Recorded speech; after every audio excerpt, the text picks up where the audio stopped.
nezapalujem si to takto, ako cigaretu, ale chytím tú škatulku, niekedy sa to samozrejme nepodarí. A týmto spôsobom zapálim zápal. Potom zapalujem kahan.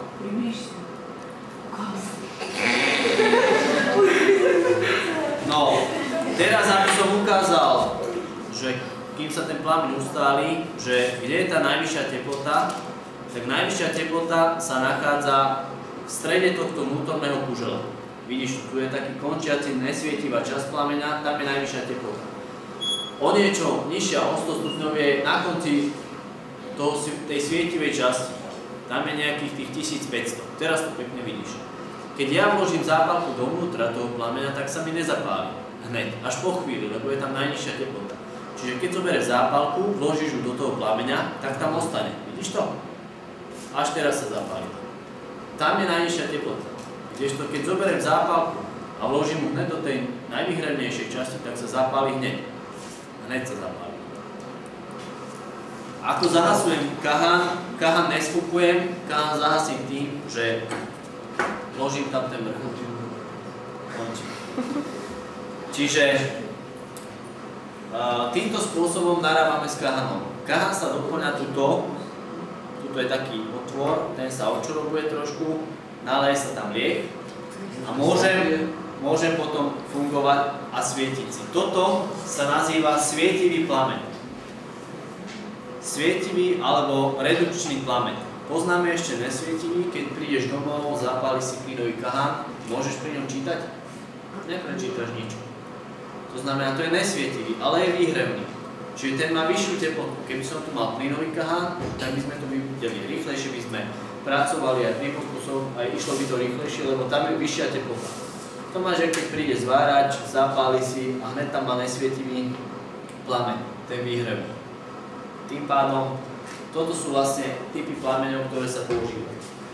Keďže prvá téma je oheň a práca s ohňom, hovorí sa, že ten oheň je dobrý pomocník, zlý pán. Vieš, že pred ohňom sa teoreticky dá utiecť, niekedy aj nie, v tom Grécku sa to stalo niektorým osudným. Už som vám ukázal, ako zapáliť a máme tam takú prvú látku alebo prvý pokus, či možno zapáliť kov. Čo myslíme? Mohli by sme zapáliť tieto kliešte? Nie. Vyskúšame.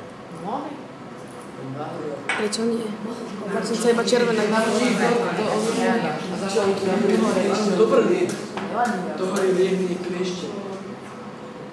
Čiže potreboval by som na to, čo, vysokú teplotu, aby mi...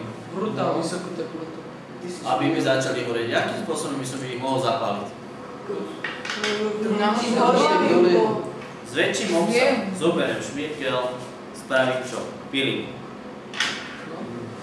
Z piliny si dám na nejaký, čo ja viem, papierik alebo čo, akým spôsobom, samozrejme teraz to všetko nespálím, akým spôsobom by som to mohol zapáliť, to znamená železné piliny by som asi zapálil takto, vidíš, jak to horí? To znamená tie iskričky, to je zhorené železo. Tým pádom by som mohol aj tieto kliešte zapáliť. Musím zväčšiť obsah.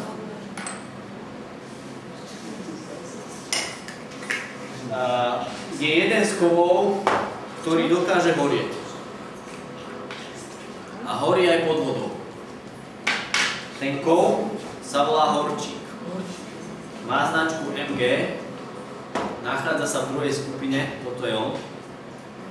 Niekedy vznikajú aj také horčíkové pásky. Tu mám znázornený, teda tu mám kúsky toho horčíku. Ako to vlastne horí, by to malo horeť takým oslnivým bielým plameňom. Niekedy to poznáš, je ohňostroj a púšťajú taký biely vodopád. To je vlastne, je tam pridaný horčík. Ja to skúsim zapáliť. To znamená, Patrik, poď si vyskúšať zapáliť nám. Normálne to uvidí. Zápalku si vyber.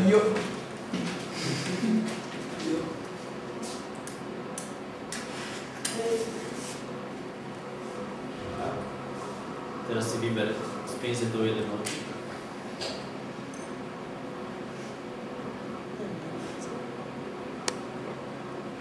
A skús ho vložiť do najvyhranejšej časti plamena. Najvyhranejšej, to je hore. Keď to začne svietiť, vyťahni to z toho, takto horí horčík. Takýmto plamenom. Dobre, toto okrasíme. Čiže ešte raz, keď si zoberie horčík, nejakú takú pásku,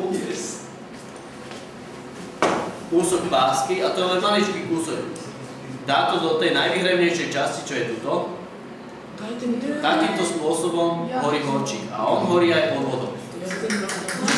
Čiže týmto pádom máš ukázku, akým spôsobom horí horčík. Poprosím si jeden.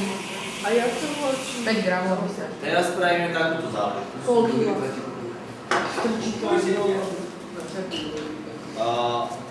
Dá sa spraviť aj tak, že niečo horí a pritom to nezhorí. Áno. Existuje také niečo? A jak by sme to mohli dosiahnuť? Že niečo bude horeť, ale pritom to nezhorí. Do vody to môže byť. Polož na vodu.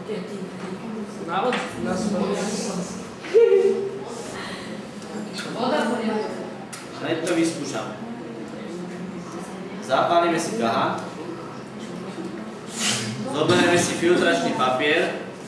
Namočíme si ho.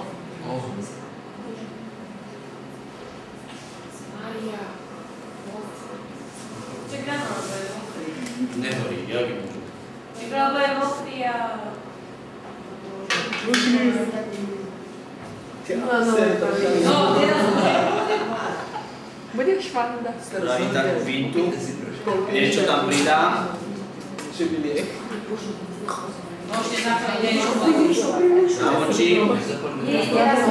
S riednym džusom. Môžem piť.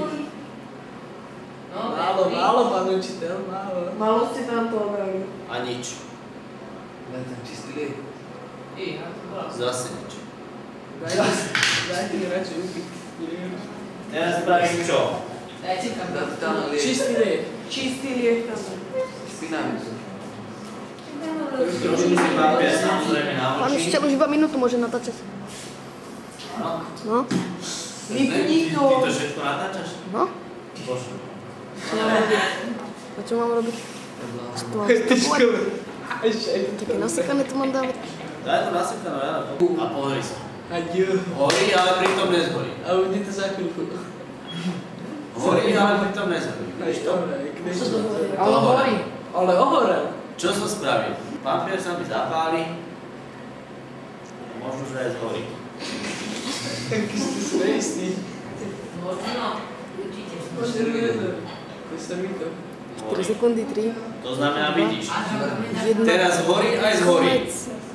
Možno nehodí. Ale predtým horel a nezhorel. To znamená, v tom vidíš ten rozdiel. Vidíš, že ja začal.